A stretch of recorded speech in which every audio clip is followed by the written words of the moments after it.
What do you think about when you hear the word vegan? Maybe you think plants, or animals, or animal lovers.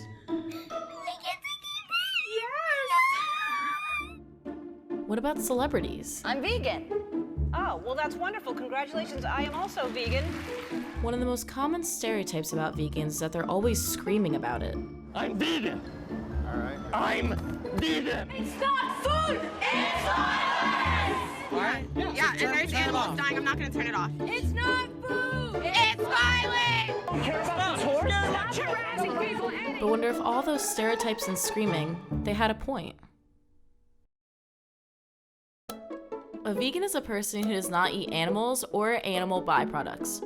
Most vegans get their food from fruits, vegetables, grains, legumes, nuts, and seeds. Without fail, the most common question about a vegan diet is, where do they get their protein?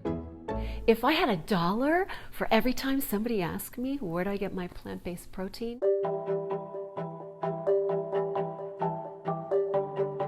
You can get protein from vegetables, kale, collards, spinach, nuts, beans.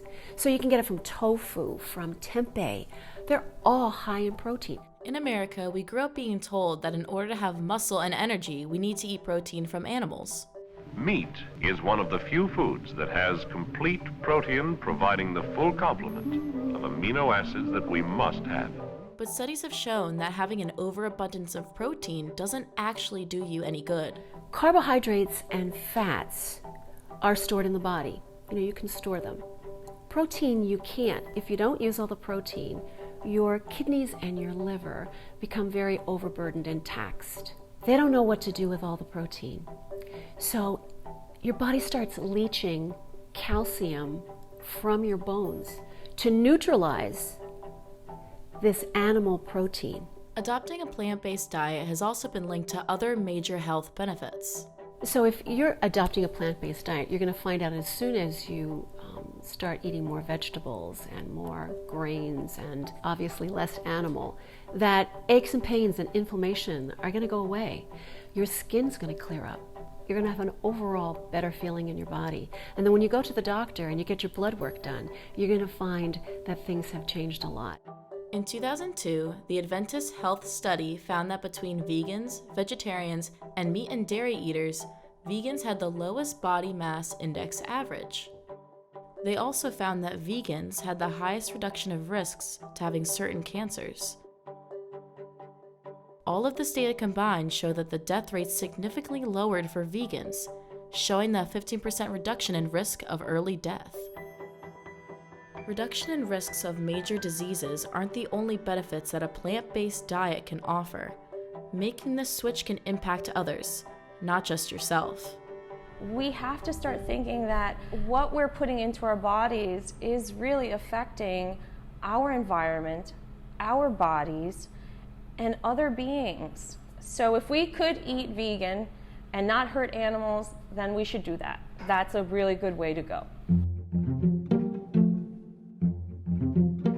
So I describe myself as an ethical vegan, and that is because I don't feel that my life is more important than an animal's life, or that an animal should be sacrificed so that I can eat. FC turned her love for all animals into Mundo Vegan in Montclair, New Jersey. She serves all organic dishes free from any animals or animal byproducts. We just thought we're gonna make delicious food just like our parents did, our family members did, and we're going to help people make new memories. Not everyone that comes to Mundo Vegan is vegan, and by the time they leave, they're saying what we said many years ago. I wish I had tried this out sooner. FC, like a lot of other vegans, uses popular ingredients like tofu, vital wheat gluten, and cashews to make meat and dairy-free alternatives. Opting for these ingredients changes the supply and demand, and it saves the lives of so many animals that would otherwise be killed. Being vegan has allowed me to be more peaceful in that I think about things differently because I know that I am affecting everything. We all affect this planet that we're on. Studies have shown that farming also affects the environment. When you think about animals have a lot of blood, they also have a lot of poop. And this has to go somewhere. And it's usually going into this huge cesspool behind the slaughterhouse. And that goes into the ground. And that runs off into other areas. And so it's really affecting people in that direct community. In 2017, the Environmental Working Group found that 32 major slaughterhouses were responsible for illegally dumping a combined 55 million pounds of contaminants into waterways.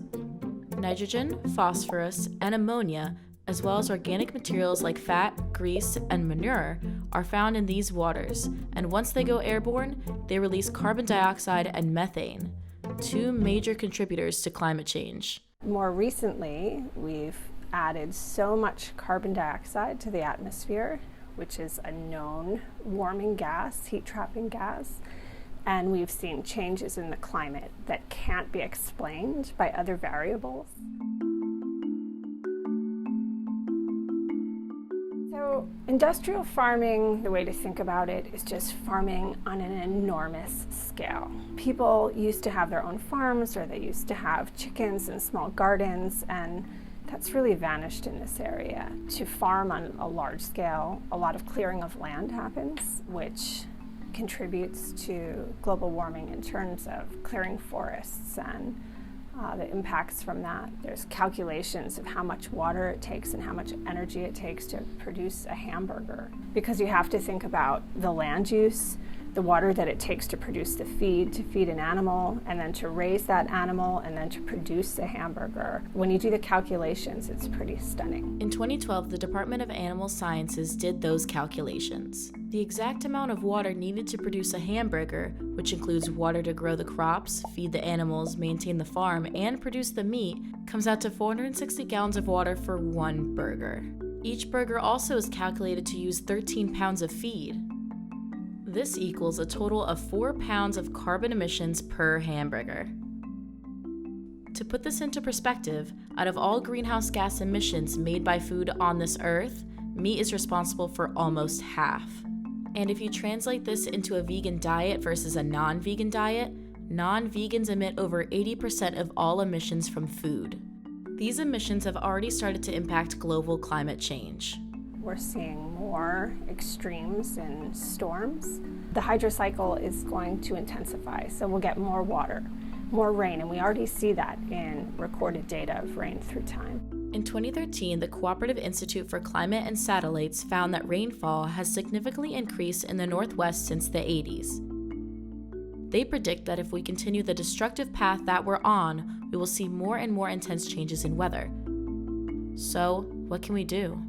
There's lots of things people can do in terms of being more sustainable and lowering their energy. One of the biggest things people can do is be aware of what they're eating and change some of their habits in eating. And cutting out meat is one of the biggest impacts people can have on lowering their contribution to global climate change.